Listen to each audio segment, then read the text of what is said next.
بسم اللہ الرحمن الرحیم۔ تہجد کے وقت سورہ کوثر کا ایک دن کا وظیفہ۔ جو بھی مانگو گے، عمل کرو گے، عمل ختم ہونے سے پہلے مل جائے گا۔ جس نے بھی یہ عمل کیا کبھی نامراد نہیں لوٹا۔ محترم ناظرین، ہمارا آج کا وظیفہ بہت ہی مختصر عظیم سورت کے بارے میں ہے۔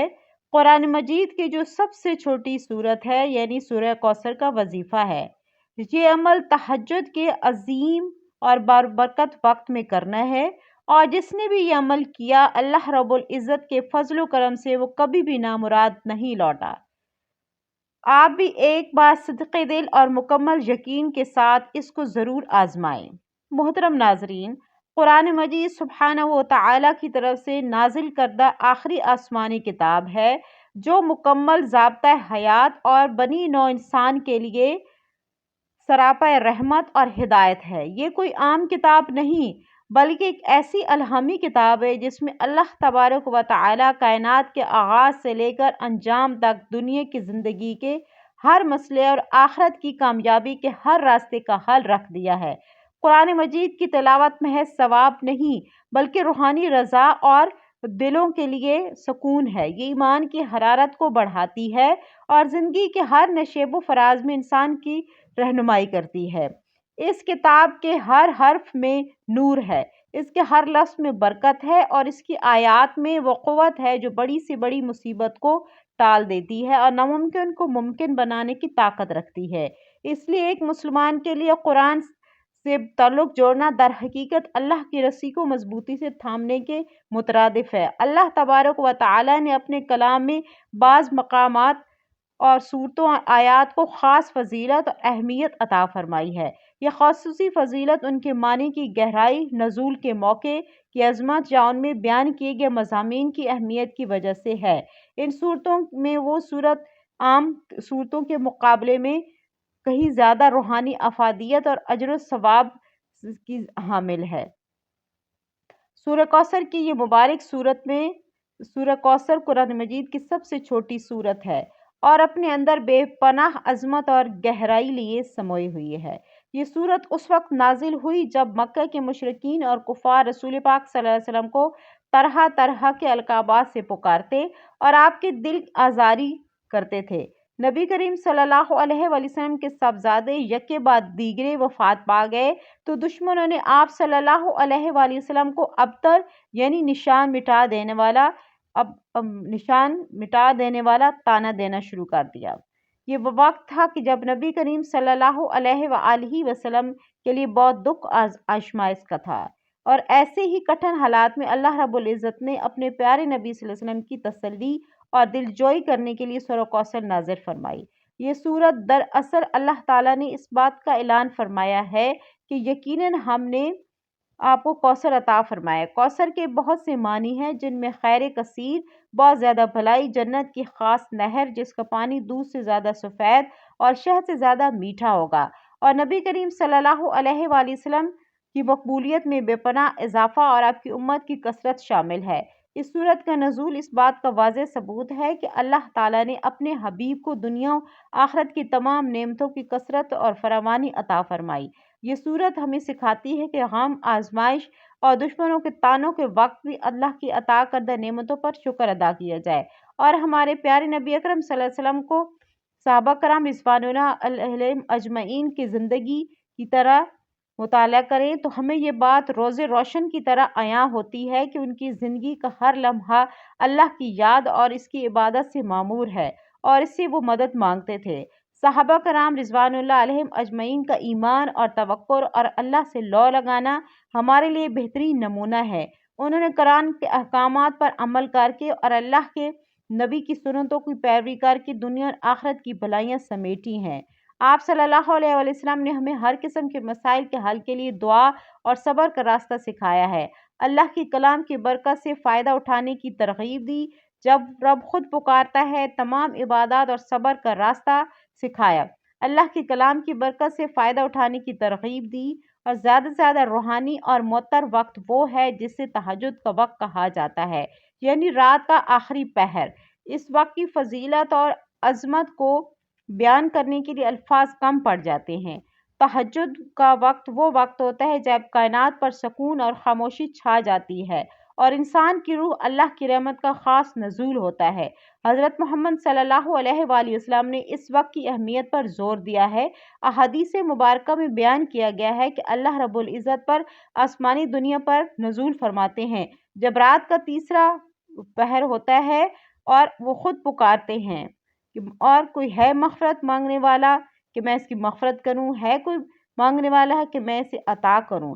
یہ کیسی عظیم الشان گھڑی ہے جب خالق کائنات خود اپنے بندوں کو پکار کر اور سجدہ ریز ہونا اور گناہوں کی معافی طلب کرنے کے لیے پکارتا ہے۔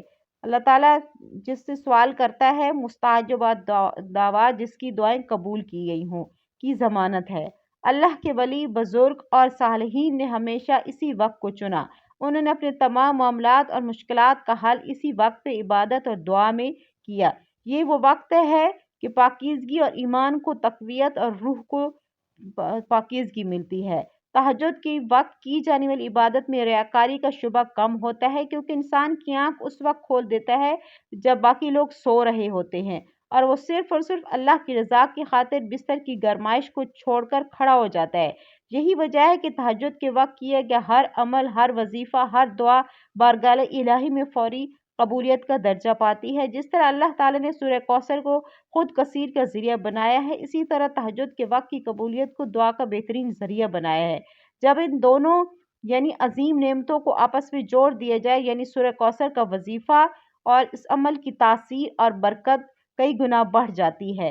یہ وہ موقع ہے جب اللہ تعالیٰ کی خصوصی رحمت متوجہ ہوتی ہے اور بندے کی ہر جائز خواہش پورا کرنے کے لیے تیار رہتی ہے۔ محترم ناظرین، اس وقت کی روحانی اہمیت کو سمجھتے ہوئے ہم نے آپ کے لیے سورہ کوثر کا ایک ایسا وظیفہ منتخب کیا ہے جو آپ کی دلی مرادیں پورے کرے گا، غیب سے مدد پہنچانے اور ہر مشکل کو آسان کرنے کی صلاحیت رکھتا ہے انشاءاللہ۔ آپ نے صرف سب سے پہلے دل میں مکمل یقین کے ساتھ اور تمام تر آداب کے ساتھ یہ عمل کرنا ہے، باقی کام اللہ تعالیٰ کا ہے۔ سوال یہ ہے کہ جو ہم آج ہر گھر اور ہر دل میں پریشانیاں ہیں وہ یہ ہے کہ ہم کیوں پریشان ہیں، آج ہمارے دلوں میں وہ سکون کیوں نہیں ہے۔ غور کیجیے اور معلوم ہوگا کہ دنیا میں ہر شخص کسی نہ کسی مشکل میں مبتلا ہے، کسی کی بیماری کا مسئلہ ہے، کسی کے رزق کی تنگی کا ہے، آمدنی سے برکت اٹھ گئی ہے، قرضوں کا بوجھ بڑھتا چلا جا رہا ہے، کسی کے گھر میں لڑائی جھگڑے اور ناچاکیاں ہیں، کسی گھر میں میاں بیوی محبت نہیں رہی ہے، اولاد نافرمان ہو چکی ہے، کوئی شخص بیماریوں سے لڑ رہا ہے، علاج کروا کے تھک چکا ہے مگر شفا نہیں مل رہی ہے، اور بہت سے لوگ ایسے ہیں جو کہ اپنی دلی مراد پوری نہ ہونے پر مایوس ہونے کا شکار ہو چکے ہیں۔ یہ تمام مسائل، یہ تمام آزمائشیں در حقیقت اللہ سے ہمارے تعلق کی کمزوری کا نتیجہ ہے۔ جب ہم نے اللہ کے کلام اور نبی پاک صلی اللہ علیہ وآلہ وسلم کی سنتوں میں دوری اختیار کی تو ہماری زندگیوں سے برکت، رحمت اٹھا لی گئی۔ لیکن محترم ناظرین، یاد رکھیں کہ اللہ رب العزت نے اپنے بندوں کو کبھی مایوس نہیں کیا۔ ہر تاریکی کے بعد ایک اجالا آتا ہے اور ہر مشکل کے بعد آسانی کا وعدہ ہے۔ ہمارے اسلاف اور اللہ پر کامل توکل اللہ کے سچے بندوں پر، خصوصاً صحابہ کرام رضوان اللہ علیہم اجمعین کی زندگیوں پر ایک نظر ڈالیں تو انہوں نے کفار کے ظلم سے مال و دولت قربان کیے اور ہجرت کی صعوبتیں اٹھائی، لیکن ان کے چہروں پر اطمینان اور سکون جھلکتا تھا کیونکہ ان کا اللہ پر کامل یقین ہوتا تھا اور وہ جانتے تھے کہ ان کا ہر مسئلہ اللہ کے کلام اور نبی کی تعلیمات پر عمل کرنے سے حل ہو جائے گا۔ وہ راتوں کو اٹھ کر قیام کرتے، قرآن پاک کی تلاوت کرتے اور اللہ سے عاجزی کے ساتھ اپنی حاجتیں طلب کرواتے تھے۔ انہوں نے یہ ثابت کر دکھایا کہ ایمان اور عمل کے ذریعے دنیا کی ہر طاقت اور ہر مشکل پر قابو پایا جا سکتا ہے، اور ہمارے نبی آخر الزمان حضرت محمد صلی اللہ علیہ وآلہ وسلم کو اللہ تعالیٰ نے ہر قسم کے کمالات سے نوازا۔ پہلے سال میں کی گئی زندگی کا ہر لمحہ ہمارے لیے نمونہ ہے۔ آپ صلی اللہ علیہ وآلہ وسلم نے ہمیں سکھایا کہ جب بھی کوئی مشکل پیش آئے تو فوراً نماز اور دعا کی طرف رجوع کرو۔ آپ صلی اللہ علیہ وآلہ وسلم کا معمول تھا کہ آپ رات کے آخری حصے میں اٹھ کر اپنے رب کے حضور کھڑے ہو جاتے اور پوری عاجزی کے ساتھ دعائیں مانگتے۔ یہ وہ عظیم تر لمحہ ہے جو ہمیں آج بھی اپنے مسائل کا حل دیتا ہے۔ سورہ کوثر کو غم دور کرنے کا ذریعہ ہے جس طرح ہم نے ذکر کیا کہ سورہ کوثر کا نزول نبی اکرم صلی اللہ علیہ وآلہ وسلم پر اس وقت ہوا جب آپ صلی اللہ علیہ وسلم شدید غم اور تاز و تشنی کی کیفیت میں تھے۔ یہ صورت اس بات کا اعلان کرتی ہے کہ اللہ نے اپنے محبوب بندے کو کبھی بھی اکیلا نہیں چھوڑا، بلکہ اس دنیا اور آخرت میں بے شمار بھلائیاں اور خیر کثیر عطا کی۔ آپ یقین کریں کہ اس چھوٹی سی صورت میں وہ روحانی قوت پوشیدہ ہے جو آپ کے غربت کو خوشحالی میں بدل سکتی ہے اور آپ کے ناممکن کام کو ممکن بنا سکتی ہے اور آسانی کے ساتھ سارے کام پورا کروا سکتی ہے۔ یہ صورت اپنے پڑھنے والوں کو اللہ کے خاص فضل اور عطا کے دروازے پر لے جاتی ہے۔ جب ہم اللہ کے کلام کو تہجد کے پرنور وقت میں پڑھتے ہیں، جب ہمارا دل دنیا کی تمام آشائشوں سے پاک ہو کر صرف اللہ کی طرف سے متوجہ ہوتا ہے، تو اس وقت سورہ کوثر کی تلاوت جادوئی اثر رکھتی ہے۔ اس بابرکت عمل کو اللہ رب العزت اپنے بندے کو عمل ختم ہونے سے پہلے ہی فوراً عطا کر دیتے ہیں۔ اس عمل کی قبولیت کا دار و مدار صرف اور صرف تہجد کے وقت کی خاموشی اور آپ کے دل کے یقین اور مکمل بھروسے اور وظیفے کی مکمل ترتیب آپ نے کس طرح رکھنی ہے۔ یہ عمل تہجد کے بابرکت وقت میں شروع کرنا ہے۔ سب سے پہلا مرحلہ تہجد کی تیاری۔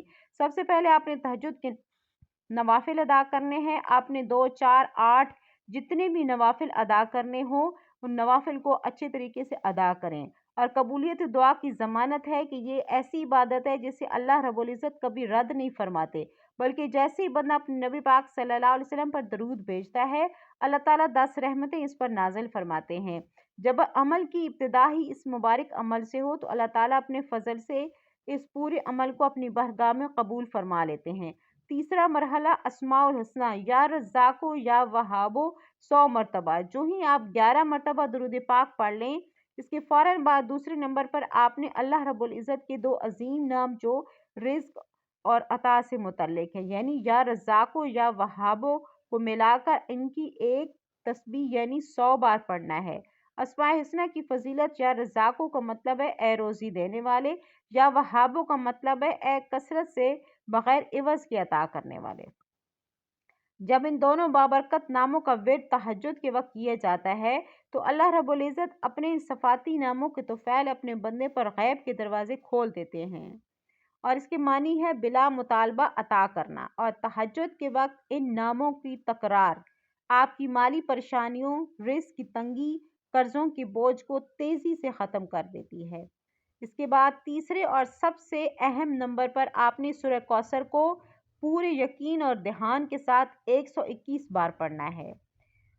یہ ہمارے عمل کی اصل روح ہے اور خیر کثیر کو جذب کرنے کا ذریعہ ہے۔ سورہ کوثر کی خصوصی فضیلت جیسا کہ پہلے ذکر ہو چکا ہے، یہ سورہ اللہ کے نبی کو عطا کی گئی ہے اور کثرت نعمت کا اعلان۔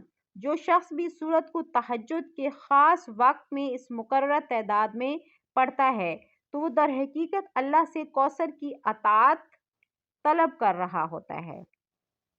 یہ وہ عمل ہے کہ جس نے بھی کیا کبھی بھی نامراد نہیں لوٹا۔ یہ عمل رزق، عزت، صحت اور ہر دلی مراد کو تکمیل کے لیے فوری تاثیر رکھتا ہے۔ اس کے بعد جو ہی آپ نے 121 بار سورہ کوثر کو مکمل کر لیا تو اس کے فوراً بعد آپ نے استغفار کی ایک تسبیح یعنی کہ 100 مرتبہ استغفار پڑھنا ہے۔ آپ کوئی سا بھی استغفار مثلاً استغفر اللہ پڑھ سکتے ہیں۔ یہ تسبیح آپ نے اپنے دل میں اور یقین کے ساتھ پڑھنی ہے، اپنے گناہوں پر نادم اور شرمندہ ہو کر اللہ سے سچی توبہ کرنی ہے۔ گناہ انسان کو اللہ کی رحمت کے درمیان رکاوٹ بن جاتے ہیں۔ استغفار ان تمام رکاوٹوں کو ہٹا دیتا ہے۔ حدیث میں ہے، جو شخص استغفار کو لازم کر لے اللہ اس کے لیے ہر تنگی سے نکلنے کا راستہ بنا دیتا ہے اور اسے ایسے جگہ سے رزق عطا کرتا ہے جہاں سے اسے گمان بھی نہیں ہوتا۔ استغفار اس بات کی علامت ہے کہ بندہ عاجزی کے ساتھ اپنی کمیوں کا اعتراف کر رہا ہے، جس پر اللہ کی رحمت جوش میں آ جاتی ہے، اور جو ہی آپ استغفار کی تسبیح مکمل کر لیں تو آخر میں آپ نے وہی درود پاک، درود ابراہیمی جو آپ نے عمل کے شروع میں پڑھا تھا، 11 مرتبہ دوبارہ پڑھ لینا ہے۔ محترم ناظرین، یہ عمل اپنی تاثیر اور روحانی قوت سے مالا مال ہے۔ جس نے بھی اس کو مکمل یقین اور اللہ پر بھروسے کے ساتھ کیا، وہ کبھی بھی نامراد نہیں لوٹا انشاءاللہ تعالی۔ آپ بھی اس کو یقین کے ساتھ کریں اور پھر انشاءاللہ آپ اس کے نتائج اپنی آنکھوں سے دیکھیں گے۔ یہ صرف ایک دن کا عمل ہے۔ جب آپ اس کو کریں گے تو آپ کو خود بخود نظر آ جائے گا کہ اس کے کیا کیا اثرات ہیں، اس کے کیا کیا کمالات ہیں، اور اس کی وجہ سے کس طرح اللہ کی رحمتیں آپ پر نازل ہوتی ہیں۔ لہٰذا مکمل یکسوئی اور ایمان کی پختگی کے ساتھ اس عمل کو تہجد کے وقت کیجیے اور اپنے رب کے خزانوں سے مانگے، کیونکہ وہ ذات دینے پر قادر ہے۔ محترم ناظرین، اگر آپ کو یہ روحانی عمل پسند آیا ہے اور آپ اپنی زندگی میں خیر و برکت کو شامل کرنا چاہتے ہیں تو اس نیک پیغام کو دوسروں تک پہنچانا بھی آپ کے لیے ذمہ داری ہے۔ برائے مہربانی اس ویڈیو کو لائک کریں تاکہ زیادہ سے زیادہ لوگوں تک پہنچ سکے اور آپ بھی اس کے اجر میں شامل ہو جائیں، اور اپنے پیاروں کے ساتھ شیئر کیجیے تاکہ وہ بھی اس بابرکت وظیفے سے فائدہ اٹھا سکیں، اور ہمارے چینل کو سبسکرائب کیجیے تاکہ آپ کو مزید ایسے روحانی اور مؤثر وظائف ہر بر وقت ملتے رہیں۔ آئیے محترم ناظرین، مل کر اللہ کریم سے دعا کرتے ہیں، اے ہمارے رب، ہمیں اپنے فضل و کرم سے کوثر جیسی کثرت عطا فرما، ہمارے رزق میں برکت دے، ہماری پریشانیاں ختم کر دے، ہمارے ہر جائز حاجت کو پورا فرما، آمین۔ اللہ آپ کا حامی و ناصر ہو۔